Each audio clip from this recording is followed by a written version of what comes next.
Et rebonjour à tous. Aujourd'hui, on est de retour dans un nouveau studio. On a déménagé de sous-sol, on tient à dire. Les boys sont de retour. On a Ludo, on a Ced. Bonjour les gars, comment ça va? Salut les cocos! Ça va bien? Yeah, ça va bien. Toi, Ludo, ça va très bien? Ouais, ça va bien vous autres? Parfait, moi ça va très bien. Donc, on va aujourd'hui parler de baseball. Donc, on a parlé des séries, on a parlé de séries au hockey la dernière fois. Là, la saison de baseball a commencé. Les équipes embarquent sur Les terrains. ouais, sur le terrain. On a environ 20 matchs de jouer par équipe. On va un peu faire un petit review, un petit recap de ce qui s'est passé. On va commencer par nos Blue Jays, notre équipe nationale. Alors, on a eu quelques difficultés avec les lanceurs pour débuter la saison. On peut même commencer en parlant de notre lanceur numéro 1, Alek Manoah, qui surprenamment a des difficultés. Qu'est-ce que ça a passé, les gars? Parle-moi-en pas. Ben, tu sais, Manoa, c'est comme avec Berrios, je me rappelle l'année passée, c'était supposé être notre lanceur numéro 1. On est allé le chercher pour 7 ans, 8 ans, quelque chose de même. Ouais, un très beau Et contrat, ouais. Il a chié dans l'appel, c'est le cas de le dire. Dès le match numéro 1, accordé, je pense, 5-6 points. Beaucoup contre en deux Saint-Louis, manches, ouais. là. Fait que déjà là, ça commençait mal. Fait qu'un début de saison désastreux pour Manoa, justement, avec un ERA de 6,98. Ça, c'est les points accordés, on rappelle. Par match, on va Fait que dire, par ouais. match également, exactement, plutôt. Et a lancé quoi, 4 matchs ou 3 matchs, 4 Trois matchs. matchs, quatre matchs. Et Il a lancé 4 matchs, une victoire, une défaite jusqu'à maintenant. C'est sûr que, comme vous l'avez dit, c'est pas son meilleur début de saison. définitivement. Je pense qu'on peut s'attendre à mieux de sa part. Ouais. Mais la bonne nouvelle, c'est qu'on est seulement qu'au début de l'année. Donc, Ouais, c'est sûr que tu sais, j'ai vu beaucoup de réactions, de réactions sur Twitter, des gars qui paniquent un peu. Manoa, qu'est-ce qu'on fait avec? Moi, je panique zéro. En ce moment, son gros problème, c'est qu'il y a beaucoup de la difficulté à mettre ses lancers dans la zone des prises. définitivement. Et je pense que s'il peut retrouver un peu tu sais, sa technique un peu, je pense qu'il peut redevenir un des lanceurs les plus dominants dans l'américaine. L'année passée, il a fini quand même 3e dans le classement pour le Cy Young. Ça, c'est le meilleur lanceur par ligue, donc l'américaine et la nationale. Et Manoa a fini 3e. Donc, c'est définitivement un excellent lanceur. Il faut juste qu'il retrouve sa forme. Ouais, Et- c'est sûr. La balle glissante marche zéro depuis le début de la saison. Tu sais, on se le cachera pas. On regarde souvent les Jays à la télévision et on peut remarquer à nombre et nombre de reprises que les commentateurs le disent que justement la balle glissante ne marche pas. Ouais, Tout le temps à l'extérieur, c'est tout le temps le même pitch. J'ai regardé un match dernièrement. Là. La balle glissante, c'était tout le temps à 2 prises. Ouais. Puis c'était tout le temps à terre. Fait que, tu sais, à un moment donné, le frappeur, il va catcher que. Vas-y, mon Cédric. et je tiens à dire quand même que faut comprendre à la maison que entre les animateurs du podcast, on a un fantasy baseball. Ouais, on a un pool et malheureusement. C'est Ben qui pogne avec! Ouais, j'ai Manoa et je suis vraiment pogné avec Manoa. En plus, c'était une de mes sélections je dirais un peu au début de ce repêchage-là.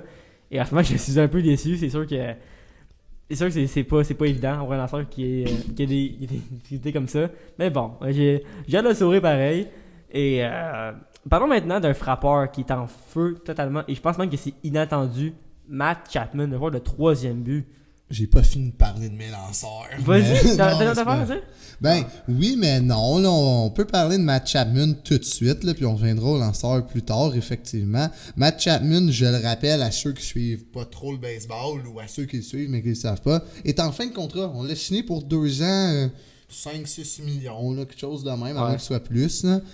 Et il est en train de nous donner tout un spectacle offensif en 20 parties cette saison. Et c'est vraiment inattendu. Tu sais, l'année passée, Matt Chapman, on a été vraiment le chercher pour sa défensive. Et cette année, au bâton, il est véritablement en feu. Là. C'est incroyable ce qu'il fait.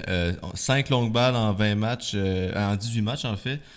Pour mettre sur une saison 162 matchs, c'est environ 41-42 home runs Ce qui est vraiment sur la saison. ouais, Ce qui est incroyable. Tu sais, Vladimir Guerrero en 2021, il a fait 47 longues balles. Ouais. 48? 48, je pense, ouais. Je pense que c'était 48 Ouais. parce que c'était une saison de fou. Puis là, on parle de Chapman. Il se rendra, s'il suit c'est la courbe dans ce moment, Ouais. il se rendra à 42. Donc c'est quand même c'est fou. C'est un très beau début de saison. Yes. Et très hâte de voir son contrat qu'il va signer parce que Oui. il est déjà millionnaire, mais il sera encore plus. Ouais, et j'ai une question pour vous, les gars, parce que on se rappelle, en 2021, on a été chercher George Springer, qui nous a coûté 25 millions par année, je pense, pour 6 ans. Oui. Et combien va coûter Chapman? Pensez-vous qu'il va coûter plus cher que Springer? C'est une bonne question, là. Est-ce qu'il va coûter plus cher que George Springer? Par Je année, sais par pas. année, hein, les gars. C'est Par année. c'est dur à dire parce que George Springer, c'est quand même un joueur incroyable, autant offensivement que défensivement. Malgré que c'est monsieur, je me blesse tout le temps. Ouais. De ce que je peux voir ici, ça va bien. On a 19 games de jouer, ça fait 19 qu'il joue. Fait que On est chanceux. Il a pas l'air amoché. Mais tu sais, il y a des bons coéquipiers tels que Kevin Kiermaier en défensive. Puis, Oui, je pense que. pas toutes, là, mais quand- tout le monde joue dans le champ. Ouais, c'est vrai. Et quand on parle de Springer, je pense que ce qui a beaucoup aidé, ce qui aide beaucoup pour sa santé, c'est son changement de position. Il a été maintenant mis au champ droit. Et pour venir à Chapman, moi je pense que c'est un contrat qui va coûter très cher aux Jays. Je pense que c'est un contrat, c'est un joueur qu'il faut que tu gardes. On se Oui. rappelle dans les dernières années, on avait perdu Marcus Semien et Robbie Ray. Moi je pense que si on perd Chapman, ça peut faire plus mal que Semien et Ray. Donc pour moi, il faut absolument le garder. Oui, Je suis d'accord. C'est sûr que je viserais 20 millions. 20 millions. Par année? Ouais, 20 millions par année. C'est sûr que c'est un peu moins que George Springer. Ouais. Mais je pense que c'est quand même un bon salaire. Ouais. Je serais bien heureux de l'avoir à ce prix-là, selon moi. Et il ne faut pas oublier qu'on n'a pas encore Vladimir Guerrero, le fils, Signé. signé à long terme, ainsi que Bob Bichette, qui sont vraiment les visages de la franchise. Donc on va enchaîner maintenant un joueur canadien, un Canadien chez les Blue Jays. C'est un favori des fans, c'est vraiment un favori absolu. Jordan Romano, le lanceur, le releveur d'excellence. Considérez-vous Romano, avec son début de saison qu'il y a eu en ce moment, comme étant un des meilleurs releveurs dans le baseball majeur? Oui, je pense. Il est en ce moment le meneur pour ce qui est des sauvetages. Oui. Donc, oui. Combien il y a de sauvetage? Je pense 7. Il y en a 7 jusqu'à Wow. présent. C'était un sommet dans les majors. Ouais, mais Romano, c'est un lanceur qui est extrêmement utilisé. Oui, c'est vrai. On dirait qu'à chaque manche, à chaque match, quand c'est serré, Romano est embarqué en 9e. Donc, c'est sûr que c'est fun en tant que Canadien de voir un joueur un peu local avoir des très bonnes saisons comme ça. Mais en même temps, j'ai peur un peu au niveau de son utilisation, j'ai peur un peu que ses statistiques un peu prennent un down un peu à cause de ça. Pensez-vous qu'il est trop utilisé, Romano? Ben, trop utilisé, oui, mais tu sais, quand on regarde les bullpens des autres équipes et qu'on regarde ceux des Jays, c'est pas toutes les équipes, évidemment, qui ont le luxe d'avoir autant de bons releveurs, mais les Jays, on s'entend qu'il n'y en a pas énormément. Il y en a beaucoup qui sont frappés, là. Les ERA, qui sont les moyennes de points accordés, sont quand même très élevés, autant pour les partants que pour les releveurs. Ouais. Puis, tu sais, il y en a des 7, des 4, des 5. C'est beaucoup des releveurs qui sont supposés dans ces 2-3 manches. Ouais, c'est sûr. Puis, Jordan Romano, oui, est beaucoup utilisé et on se le cachera pas, on regarde tous les games. Et c'est pas un lanceur qui va te donner 2-3 manches. Tu sais, c'est une, puis c'est un 30 une pitch manche max. Hein. Ouais, maximum. Parce qu'il y a 2 balles rapides puis une glissante, c'est tout. Ouais. Puis on peut pas dire que ça marche pas. Edwin Diaz, l'année passée, avait la même arsenal et était le meilleur releveur, selon moi, des majeurs. Ouais, incroyable. Alors, pour répondre à ta question, oui, il est trop utilisé, mais est-ce que les Jays peuvent utiliser quelqu'un d'autre s'ils veulent gagner? D'après moi, ça va être difficile. Alors, je pense que c'est mieux utiliser un releveur sûr. Là. Moi, j'ai bien aimé jusqu'à présent Eric Swanson, Ouais, qu'on a acquis en retour de Teoscar Hernandez. Il lance très bien. Il a seulement donné 4 coups sûrs depuis le début de l'année, ce qui est quand même très, très bon. Wow. Donc, non, j'aime bien Eric Swanson. Tim Maiza aussi. Il a des bonnes statistiques depuis le début de l'année. Oui. Je pense que c'est un de nos seuls gauchers dans. Oui. Ouais. Seul gaucher, puis il y a le meilleur ERA. Là. Ouais, très bon, il y a un. On va maintenant embarquer sur l'attaque des Blue Jays. On a déjà un peu parlé de Matt Chapman, qui est, je dirais, notre meilleur frappeur au moment qu'on se parle. Mais Vladdy Jr. a un très bon début de saison, également pour Bob Bichette. Avez-vous d'autres frappeurs que vous allez trouver Ben, qui ont eu un bon début de saison selon, à vos yeux. C'est sûr Oui. que tu viens de nommer les 3 meilleurs frappeurs des Blue Jays. Ouais, c'est ça. J'inclurais peut-être Kevin Kiermaier. Oui, définitivement. Très bonne. Surprenant, lui. Ben, je peux pas dire surprenant parce que je m'attendais à ce qu'il soit quand même bon, mais pas à ce point-là. Ouais. Ouais, C'est le moyen au bâton de 0,315. Des jeux en défensive aussi, on l'a vu, je pense que c'était dans le premier match à Toronto. Oui. Il a volé une longue c'était balle. Tout un catch. Tout c'était un catch. wow. Je pense que vous pouvez le voir sur YouTube. Allez voir ça maintenant. C'est vraiment tout un catch spectaculaire, vraiment. Et en plus, c'est vraiment au match d'ouverture du Rogers Center. Comme tu as dit, c'est ça. Kevin Kiermaier, selon moi, c'est vraiment une surprise parce que c'est un gars qu'on a cherché pour sa défensive. Et là, au bâton, il produit très bien. Et aussi, Dalton Varsho, que j'aime bien aussi à mes yeux, Oui. acquisition en échange de Lourdes Gurriel Jr., qui était vraiment un favori des fans. Et je dirais même aussi dans l'abri. Et c'est un gars qui avait beaucoup de plaisir sur le terrain. Et avec aussi également Gabriel Moreno. J'aime quand même beaucoup le début de saison de Varsho. Même si c'est pas la meilleure moyenne au bâton, je trouve que Varsho produit assez bien quand même. La moyenne meilleure, c'est Matt Chapman à 3,97. C'est quand même énorme. Là. Quand même ridicule. Faut pas oublier Whit Merrifield qui est à 0,314. Pas un frappeur de longue balle et de puissance, mais un frappeur de coup sûr, 16 coups sûrs, 4 doubles. Alors, il va le début. Ce que j'aime des Jays cette année, c'est que l'attaque, on dit l'attaque, mais c'est pas mal 3-4 joueurs. Là. C'est les Springer, les Varsho, les Kiermaier qui va le début. Puis, en tout cas, les coureurs rapides, là, c'est pas Leandro Kirk qui va voler un bag. Heureusement, non. Pas encore. Jamais. Ouais. Tu sais, Vlad, il travaille sur son corps, là, puis il est capable de voler parce qu'il s'entraîne, puis il fait attention à ce qu'il mange, mais peut-être qu'au Mexique, c'est pas pareil. Alan Kirk, il doit beaucoup aimer la nourriture mexicaine. Les burritos aussi. Ouais, sûrement dans ce style-là. On va maintenant parler du classement. Les Rays sont absolument en feu. On parle de la division des Blue Jays. Toutes les équipes au moment qu'on se parle donc jouent pour 500. Donc soit plus de victoires que de défaites ou égal. C'est énorme. C'est de loin la meilleure division dans le baseball majeur. Les Jays qui ont un bon début de saison, quand même correct, sont maintenant 4e à une fiche de 11-8. Ouais, ben, c'est sûr que quand tu regardes les Rays à 16-3, les Yankees, les Orioles, puis même les Red Sox, c'est les Red Sox qui ont d'ailleurs gagné aujourd'hui à Boston contre les Twins 11-5. Tu remarques que on se cachera pas, c'est la division la plus forte du baseball majeur. Là. De loin. Quand tu regardes les autres divisions, juste devant moi, j'ai la AL West, et la deuxième équipe est en bas de 500. Ouais. Puis on parle que dans l'Est, la 5e équipe est à 500. Puis l'année passée, c'était aussi la même affaire. Fait que c'est pas surprenant. Puis il faut pas avoir peur que les Blue Jays soient 4e parce que quand tu regardes, tout le monde est pas mal collé 11-8, 11-7, 12-7.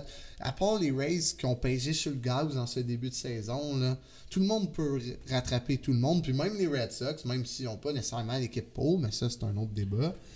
Alors, je tiens à dire à ceux qui suivent ça, ayez pas peur des Jays. Ils vont être capables de remonter. Ils ont l'attaque, ils ont les joueurs pour. Et selon moi, aussi, une autre raison de ne pas s'inquiéter, c'est que les Blue Jays, on va être 4e dans leur division. Ils auraient quand même accès aux séries. Donc, comment ça marche au baseball, c'est que les 3 meilleures équipes de chaque division, ainsi que les 3 meilleures deuxièmes, accèdent aux séries d'après-saison en octobre. Et les Blue Jays seraient la 6e et donc dernière équipe à faire les séries. Même s'ils sont 4e. C'est tellement ridicule. Même s'ils sont 4e dans leur division. Donc, je pense qu'il n'y a pas de raison de s'inquiéter. Je suis très confiant que les Blue Jays vont réussir à se rendre en série.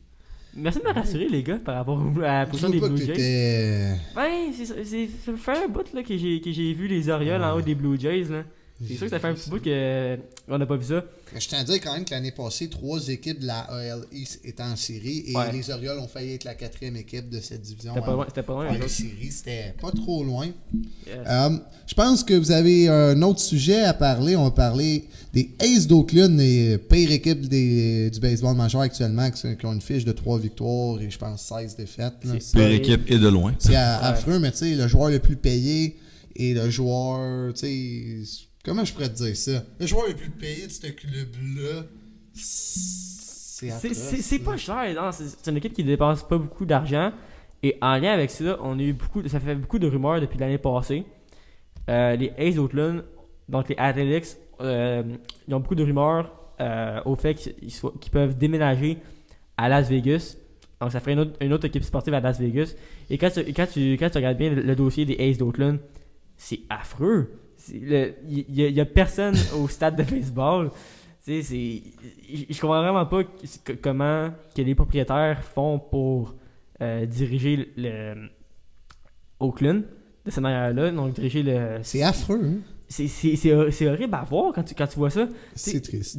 En plus, là, quelques années, quand on remonte même à 2 ans, c'est une équipe qui se battait pour les séries. Et là, c'est une équipe qui se bat pour avoir un déménagement. Ben, c'est sûr que dans le temps, quand tu avais Matt Chapman qui était avec les Jays actuellement et que tu avais Matt Olson qui est actuellement le joueur premier but des Braves qui a remplacé Freddie Freeman parti à LA, c'est sûr que tu as plus de chances de faire les séries. Tu sais, tu as un Murphy, un prospect catcher à. Sean Murphy? Oui, ben, je sais pas, moi, il y avait une carte de show, là, Ouais. 80 quelques Diamond, là, fait que je me disais que C'est t'as fun peut-être que bon. t'en parles parce que Sean Murphy a été échangé l'année passée. Ben, Ah bon, ben, il est cet plus été. là. Ouais, ben non, je vais un peu en parler par rapport à Oakland. Quand il y a un bon joueur à Oakland, ton temps là-bas ne dure pas long. C'est un peu comme les Cuts, un peu de l'Arizona. Tu sais, on fait un peu un comparatif. Mais c'est vraiment ça. Oakland joue dans un stade dans de très mauvaises conditions. Il y a beaucoup de joueurs au fil des dernières années qui ont parlé de ça. Tu veux rajouter un point, Cédric, vas-y. Ce que je trouve triste en fait dans ce dossier-là, c'est que c'est une des équipes avec la plus belle histoire dans les majors. Il y a une très belle histoire sur Très belle histoire. Il y a aussi les liens avec tout le film Moneyball. Donc Yes. c'est Excellent film également. excellent film. Et ils n'ont pas réussi, on peut dire qu'ils n'ont pas réussi, mais en fait, ils n'ont pas injecté d'argent dans le stade, dans la rénovation.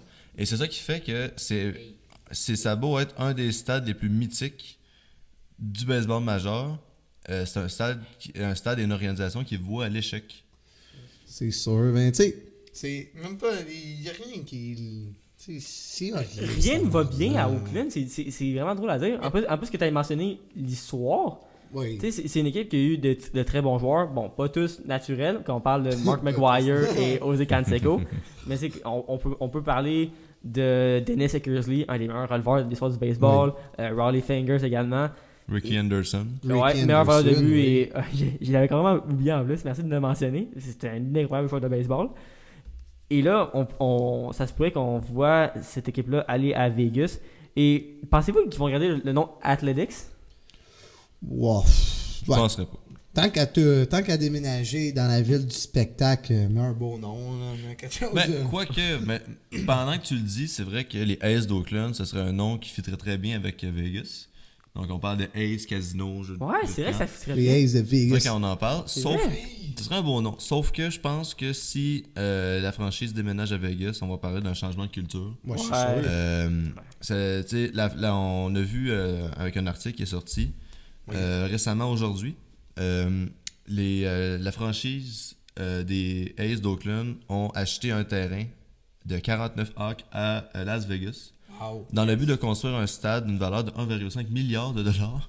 Ouais, Un stade c'est dégueu, ça, donc c'est on dégueu. parle d'un stade de 35 000 sièges avec un toit qui serait rétractable.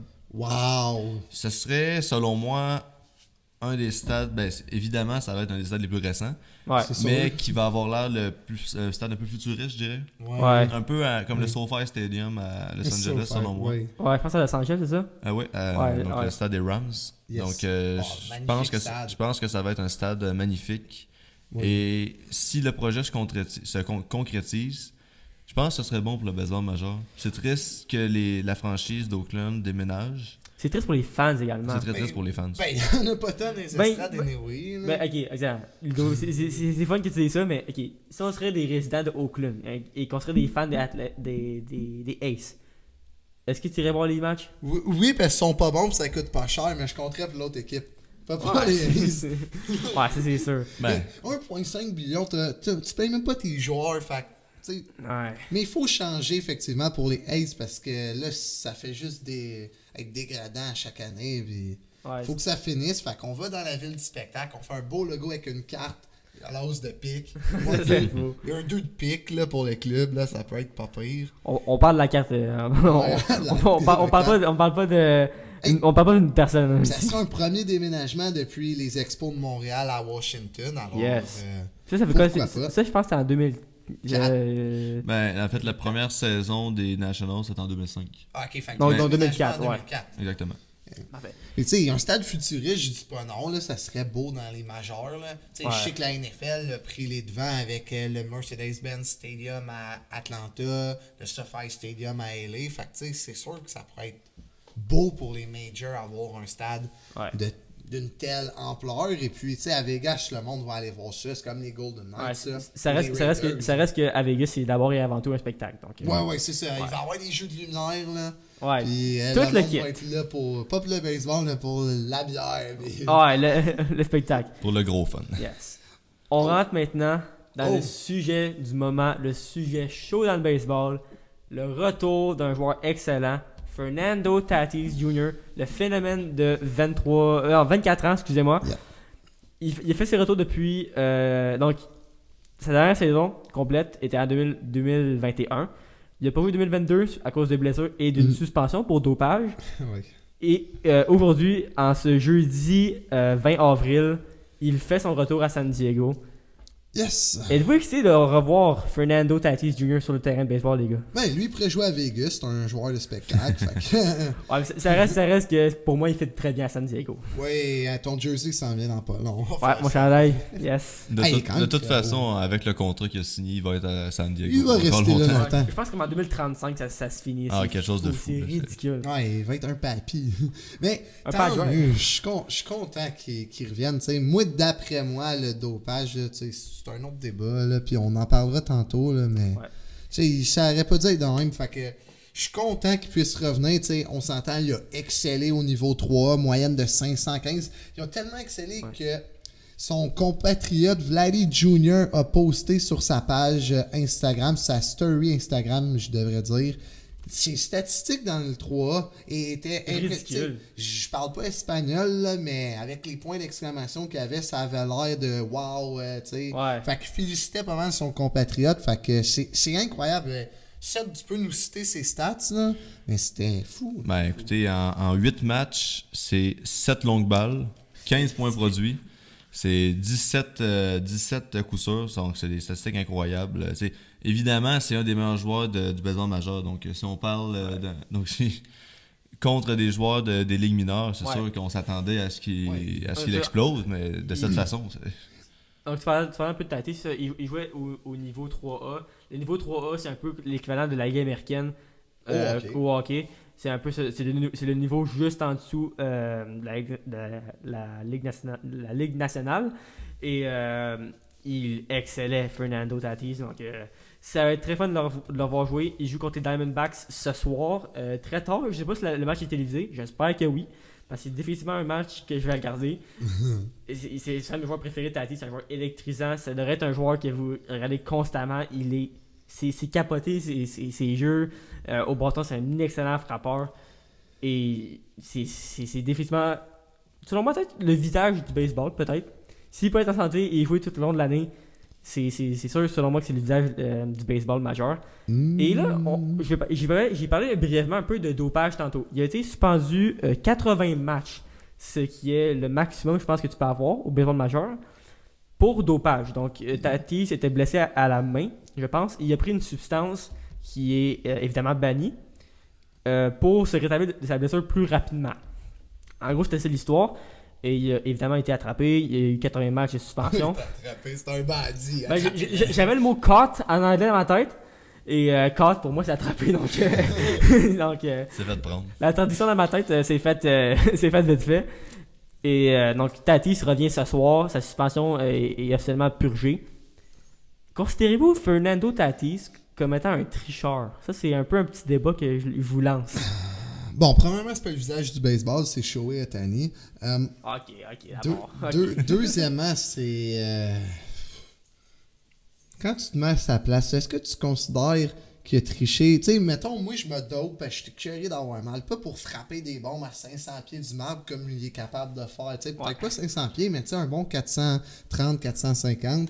Alors, d'après moi, je considère pas que c'est une triche et je considère pas que ça aurait mérité une suspension car le joueur était déjà blessé à la base depuis quelques mois. Et a pris des produits dopants. Il s'en est pas caché, là. Il n'a pas essayé de dissimuler les produits dopants. Il a juste assumé que ce qu'il faisait, puis il l'a mentionné, d'après me semble en tout cas, que ces produits-là étaient simplement pour l'aider à guérir et non pour tricher. Il y a des joueurs dans l'histoire qui ont triché, quand on remonte dans le temps. José Canseco, c'est un sale tricheur. Ben, tu sais, comme... Oui, quand on parle de dopage, le joueur qu'on pense le plus, c'est Barry Bonds. Oui. Qui est selon moi le meilleur joueur de baseball. Bon, tu viens de dire tricheur, ça tombe bien. Ouais, comme les Astros, là. Ben, parce que... Ça, c'est pas pareil, par exemple. Parce que oui, tu peux te doper, et Barry Bonds était dopé, c'était ridicule. Là. Quand tu regardes des photos avant-après, là, c'était ridicule. Oui. Mais ça reste que... Tu peux y enlever 200 bombes. Non, mais t'as beau être dopé à fond, faut que t'en touches. ça reste qu'il faut que tu touches la balle. On en a parlé brièvement tantôt de Mark McGwire. Mais également, dans toute cette époque avec Sammy Sosa, Barry Bonds, ces joueurs-là prenaient des substances illicites dans le but d'améliorer leur performance. Et la palette était blanche. Dans cette optique-là, je considère que c'est de la triche parce que c'est des capacités, même si à la base c'est des bons joueurs de baseball, c'est des capacités qu'ils n'auraient jamais eues. Sans s'être dopé. Donc, je dis pas que Barry Bonds n'aurait rien fait. Il aurait facilement eu une très belle carrière dans les majors. Ouais. Sauf que dans le cas de Tatis, je pense que son objectif n'était pas de s'améliorer, mais vraiment de guérir. Ouais. Puis dans ce cas-là, c'est sûr que, comme je l'ai dit, c'est comme un peu des capacités qu'il n'aurait pas eu, mais en même temps, c'est de la guérison. Donc, je considère pas que c'est de la triche. Oui. C'était dans l'optique de s'améliorer, pas de s'améliorer, excusez-moi, mais c'était vraiment dans l'optique de se rétablir de sa blessure. Yes. Je tiens à dire aussi qu'il était blessé depuis longtemps, puis avec ces substances-là, il était pas prêt à revenir du jour au lendemain non plus. Là. Non plus. C'était vraiment pour freiner la douleur. Je pense que son retour était prévu d'être en juillet 2022, ou peut-être à août, si je me rappelle bien. Oui, c'était fin de la saison. Ouais, c'était un peu genre deuxième moitié, / un peu la fin. Et là, d'accord. Ouais. Et là, quand on sentait que Tatis faisait un peu son retour-là, il revenait un peu dans les mineurs, là, on a eu vraiment la bombe de l'année qui est tombée. Fernando Tatis Jr. suspendu 80 matchs. C'est sûr que ça peut casser un peu le mood pour les fans des Padres. En ce moment, les Padres ont pas mal besoin de lui. Ils ont une fiche un peu négative de 9 et 11. Alors, ils ont besoin de Fernando Tatis. Ça va être bon pour les fans, bon pour l'équipe, bon pour tout le monde en particulier. Tatis, comme j'ai dit tout à l'heure, il peut être un des visages du baseball majeur. J'ai hâte de voir son retour au jeu. Ça va être électrisant selon moi. J'ai des papiers d'attente pour... des bombes? Ouais, une coupe de longue balle. Moi, je pense que Tatis, il a été dopé, mais live, il est clean. Live, c'est important de le mentionner. Tatis Jr. en ce moment est clean. Ça a été prouvé parce que là, on a eu plein de réactions en ligne. Tu sais, quand ses highlights étaient postés, ses highlights des mineurs étaient postés, il y a eu plein de réactions. Il disait ah, ben là, il est dopé, ça compte pas. Live, il est clean. Bon, faut pas abuser, là, il était pas dopé là, pendant ses highlights 3. Là. Tu sais, à un moment donné, ça part, là, c'était cochonné. Ben, il doit avoir un petit traitement spécial, j'imagine, pour que ça parte. Alors, pour conclure ce segment baseball, cet épisode baseball-là, on a essayé, comme vous avez sûrement constaté, on a essayé un nouveau format aujourd'hui, juste de l'audio. On n'a pas de vidéo, donc on n'a pas enregistré de vidéo. Donc, dites-nous en commentaire comment vous aimez ça, si vous voulez voir l'image, si vous voulez seulement garder l'audio. Écrivez-nous en commentaire, ça va me faire plaisir de réagir à ça.